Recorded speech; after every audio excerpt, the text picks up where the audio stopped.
नमस्कार दोस्तों, आज का जो डिस्कशन होने वाला है वो है सेफाड्रॉक्सिल टैबलेट के ऊपर। क्या इसके यूजेस होते हैं, क्या इसके साइड इफेक्ट हैं और क्या प्रिकॉशंस का हमें ध्यान रखना चाहिए, उसके ऊपर हम डिस्कशन करेंगे। सेफाड्रॉक्सिल टैबलेट एक प्रकार का ब्रॉड स्पेक्ट्रम एंटीबायोटिक मेडिकेशन है जिसे इस्तेमाल किया जाता है for wide variety of bacterial infection से लड़ने में। मीन्स किसी भी प्रकार का अगर बैक्टीरियल इन्फेक्शन आपको हो जाता है तो उससे लड़ने में ये काफ़ी असरदार मेडिकेशन है। चाहे वो बैक्टीरियल इन्फेक्शन स्किन का हो, थ्रोट का हो या यूरिनरी ट्रैक इन्फेक्शन हो या फिर सॉफ्ट टिश्यू का इन्फेक्शन हो, मीन्स किसी भी प्रकार के बैक्टीरियल इन्फेक्शंस में ये दवा बहुत ही असरदार मेडिकेशन है। ये बिलोंग करती है क्लास ऑफ ग्रुप्स सेफेलोस्पोरिन, जो कि एक एंटीबायोटिक ग्रुप मेडिकेशन का है जिसमें सेफेलोस्पोरिन जो होता है, तो ये जो सेफाड्रॉक्सिल है ये इससे बिलोंग करती है और ये ओनली वर्क करती है बैक्टीरियल इन्फेक्शंस के लिए। क्योंकि ये स्पेसिफिक है बैक्टीरियल इन्फेक्शंस के लिए, तो ये वायरल इन्फेक्शंस के लिए उतना एक असरदार वर्क नहीं करती है। अगर वो वायरल इन्फेक्शन कॉमन कोल्ड हो जाता है या फ्लू है तो उसमें ये ज़्यादा अच्छा वर्क नहीं करेगी।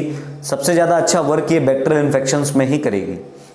आगे अगर हम जानें तो किन किन स्ट्रेंथ में ये अवेलेबल होती है। स्ट्रेंथ की अगर हम बात करें तो ये 125 mg, उसके अलावा 250 mg, 500 mg, तो इन सभी स्ट्रेंथ में ये अवेलेबल होती है। जो 125 है और 250 है वो डिस्पर्सिबल टैबलेट के फॉर्म में आती हैं, तो ये आपको समझना पड़ेगा। इसके आगे अगर हम जानें कि क्या इसके ब्रांड नेम्स होते हैं, अगर हम ब्रांड नेम्स की बात करें तो इसमें सेफाड्रॉक्स है, ओडॉक्सिल है, ड्रॉक्सिल है, वीपन टैबलेट है और सेफाड्यूर है। तो इन सभी ब्रांड नेम्स के नाम से ये अवेलेबल है। जो सेफाड्रॉक्सिल है वो इसका जेनरिक नाम है और ब्रांड नेम्स जो अभी हमने डिस्कस किए।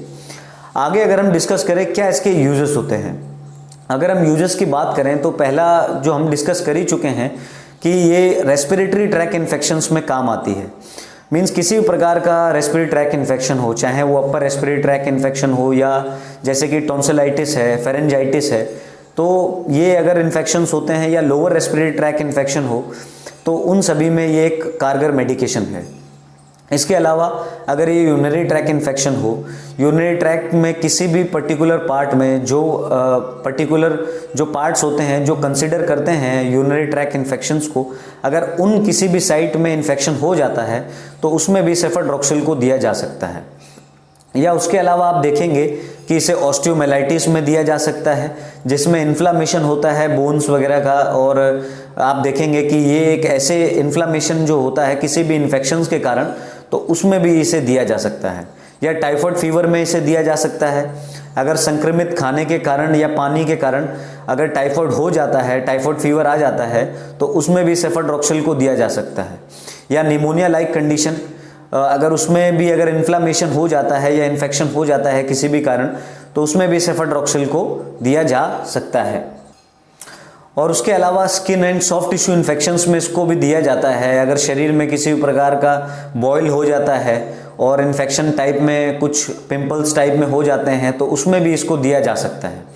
या अगर कोई भी प्रकार का घाव हो जाता है तो घाव में भी, और वुंड या फिर बर्न दोनों में एक असरदार मेडिकेशन हो सकता है।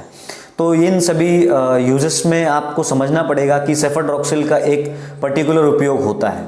आगे अगर हम जानें कि क्या इसके साइड इफ़ेक्ट्स होते हैं, अगर हम साइड इफ़ेक्ट्स की बात करें तो साइड इफ़ेक्ट्स में आप देखेंगे कि ये इंडिविजुअल टू इंडिविजुअल पर डिपेंड करता है, लेकिन कुछ कॉमन साइड इफ़ेक्ट हैं जैसे कि नोजिया है, उसके अलावा वॉमिटिंग है, डायरिया है, या स्टमक पेन और इनडाइजेशन रह सकता है, या किसी प्रकार के एलर्जिक रिएक्शंस भी हो सकते हैं जो अगर मीन्स रैश आ सकते हैं शरीर में। तो इन सभी समस्याओं को आपको देखने को मिल सकता है। अगर ये सभी प्रकार के साइड इफ़ेक्ट दिखें तो इमीडिएटली डॉक्टर से कांटेक्ट करना चाहिए।